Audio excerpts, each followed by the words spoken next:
Bonjour, aujourd'hui je vais aborder un sujet assez sensible car je vois encore de nos jours beaucoup de personnes être prises au piège par ce genre d'abus qui est devenu trop fréquent à mon sens pour ne pas en parler et pour justement essayer de mettre en garde les personnes en souffrance.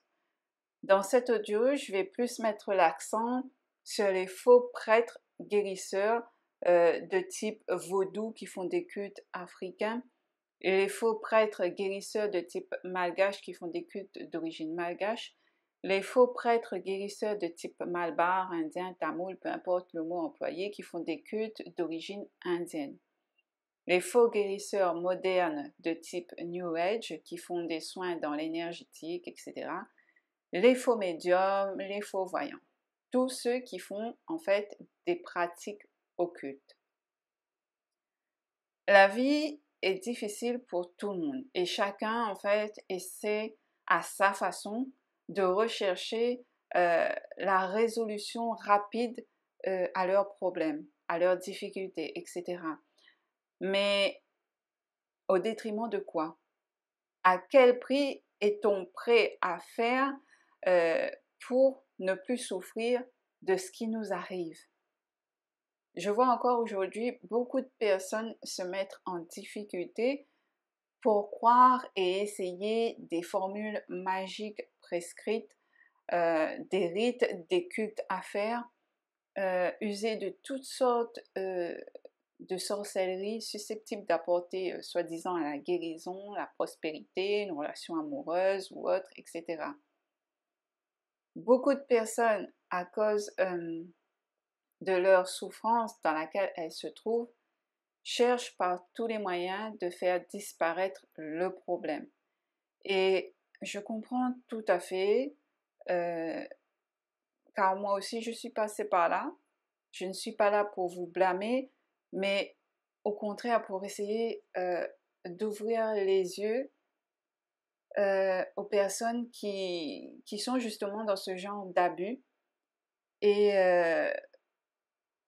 pour essayer aussi de faire face à ce genre de personnes d'apparence de bonne foi, mais qui, à l'intérieur d'eux, nourrissent une avidité à se faire de l'argent au détriment de votre santé, au détriment de votre ignorance et au détriment de votre naïveté. Ils ne cherchent pas en fait la plupart de ces personnes ne vous écoutent même pas et vous prescrivent en fait, vous prescrivent mais ne sont pas à l'écoute de vos besoins à vous.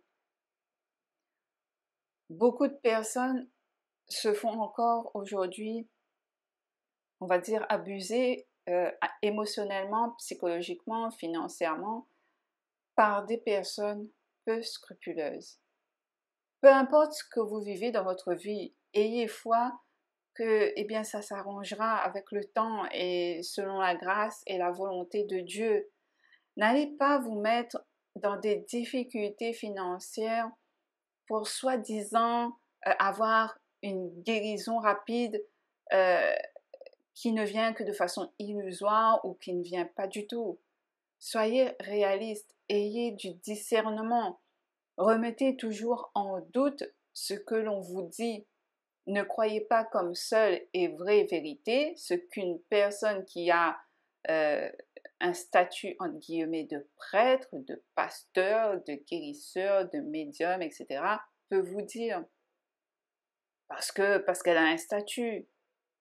Car il faut comprendre que pour ce genre de fausses personnes, on va dire, seul l'argent est source de motivation en fait. Et on le remarque à leur façon d'insister sur l'argent. Car ils ne parlent que d'argent à donner pour tel ou tel service et que votre santé n'est guère leur priorité. D'ailleurs, si vous êtes malade, consultez toujours un médecin professionnel apte à vous soigner. Beaucoup de personnes prétendent aider, prétendent pouvoir vous soigner, vous guérir, prétendent entendre un défunt de votre famille qui vous dit euh, telle ou telle chose ou qui vous ordonnent de faire tel ou tel rite ou culte. Mais qu'en est-il réellement? Est-ce que c'est vrai? Je vois encore des personnes aujourd'hui avoir recours à un prêtre guérisseur qui leur dit euh, de ramener toutes sortes de fournitures, comme par exemple de l'huile, des tissus, des fruits, des animaux en sacrifice, etc., pour faire des rituels. Et qu'en plus des fournitures, il leur fait payer des sommes assez conséquentes, allant de 1000 à 5000 euros, car soi-disant, il faut faire sur plusieurs séances pour être soi-disant guéri, hein, pour être soi-disant délivré d'un esprit malin, pour soi-disant conjurer le mal que quelqu'un a envoyé. Et ces personnes, euh, malheureusement, se retrouvent dans un état financier catastrophique. Et leurs problèmes ne sont pas résolus. Au contraire, ça s'accentue. Tout ce genre de magie, de rituel, ce n'est ni plus ni moins que de la sorcellerie, que de l'occultisme, qui ouvre en fait des portes pour que justement les entités du mal euh, viennent vers vous et secouer encore plus votre vie en fait. Quand vous voyez qu'on vous demande en fait de l'argent, là, ça doit commencer à vous alerter. Celui qui a le don de guérir, de délivrer d'un esprit, de prophétiser, doit le faire gratuitement. Et la personne soignée, selon son cœur, eh bien, elle offre ce qu'elle veut en échange du service rendu. Un don de Dieu reçu de Dieu doit être gratuit. Par contre, un don reçu du mal, utilisé dans l'occulte, eh bien, il y a toujours l'ego, le profit de la personne qui est en jeu. Faites attention à qui vous demandez de l'aide. Je vois encore aujourd'hui des personnes qui s'endettent à faire des tirages de cartes toutes les semaines. Que ce soit pour connaître leur avenir, par rapport à leur relation amoureuse, par rapport à l'argent. Et ces gens deviennent accros à ce genre de voyance, de médiumnité. Est-ce que leur source de canalisation est-elle vraiment fiable? Qui est derrière la canalisation? Quel esprit? Pareil pour les soins énergétiques à outrance, hein? Faites attention. Vous ne savez pas ce qu'il y a derrière les personnes que vous consultez. Quelle entité réelle se cache derrière ce soin? Il y a des prêtres, des pasteurs, des guérisseurs, des médiums qui ont pour maître l'argent. Mais pas que, hein. On voit des faux pasteurs ou prêtres abuser sexuellement des personnes fragiles, des personnes vraiment qui n'ont pas assez de discernement pour voir qu'ils se font abuser en fait. Et si vous faites vos propres recherches, vous verrez ce que je dis, eh bien c'est bien réel. Faites attention. Beaucoup utilisent, et encore pour revenir à ce sujet des prêtres qui abusent sexuellement de ces personnes, j'ai même entendu que c'était soi-disant pour enlever le mal qu'elle a sur elle. C'est pour ça qu'il faut avoir ce genre de relation avec le faux pasteur. Mais c'est inadmissible. C'est grave. Et les pauvres victimes, en fait, croient par, on va dire, par rapport à leur souffrance, et croient ce genre de choses. Et c'est désolant de nos jours de voir ça, en fait. Beaucoup utilisent la souffrance la douleur des gens, l'ignorance des gens au sujet du monde occulte, du monde des esprits et de ce que dit la Bible à ce propos. Beaucoup utilisent la faiblesse et la naïveté des personnes pour les manipuler psychologiquement, à leur faire croire n'importe quoi, afin de les manipuler à leur guise. Beaucoup jouent sur le côté sensible, émotionnel des gens pour leur insuffler de la crainte afin de pouvoir les manipuler. Beaucoup abusent financièrement des personnes sans penser aux conséquences, car c'est l'argent qui les intéresse. Et les conséquences sont désastreuses pour les victimes d'abus. Par exemple, une personne victime d'abus sexuels par rapport à un prêtre, réfléchissez 2 secondes à son état. Déjà elle n'a plus la foi en Dieu. Là, c'est mort, c'est fini, hein, à cause justement d'une malveillance d'une personne qui utilise justement Dieu pour assouvir ses besoins. Et n'en parlons plus des conséquences dues à ce genre d'agression. Après, il y a ces personnes qui s'endettent à ne plus trouver le bout du tunnel de sortie, en fait. Et ces personnes qui sont victimes de manipulation, d'abus, se retrouvent parfois en conflit avec les personnes proches d'elles qui voient clair dans le jeu de ces mauvaises personnes et qui justement essaient de les avertir de toute la manipulation qu'il y a, mais en vain, car on le sait très bien qu'une personne sous emprise, elle a du mal à discerner le vrai du faux. Il y a des personnes qui peuvent se retrouver, les amis, en hôpital psychiatrique parce qu'elles sont envahies de plein d'entités qui leur insufflent en fait des pensées fausses, des pensées sombres, des pensées suicidaires. Il y a même des personnes qui perdent leur emploi. Et il y a des personnes où leur maladie s'aggrave parce qu'ils n'ont pas consulté un médecin professionnel et ont plutôt mis leur confiance à les soi-disant faux guérisseurs ou faux prêtres ou je ne sais quoi. Les conséquences sont affreuses dans la vie d'une victime. Et ça, ce genre de personnes ne vont pas se remettre en question par rapport à ça tant qu'il y a l'argent qui rentre. C'est ignoble. Au lieu d'être soignées, de vivre bien, ces personnes se retrouvent avec beaucoup plus de difficultés qu'auparavant. Et avec en prime des entités collées à eux qui bousillent leur vie. Beaucoup de personnes se retrouvent isolées parce qu'ils sont rejetés, non soutenus ou non écoutés de leur famille et continuent à s'enfoncer car ils n'ont personne à qui en parler.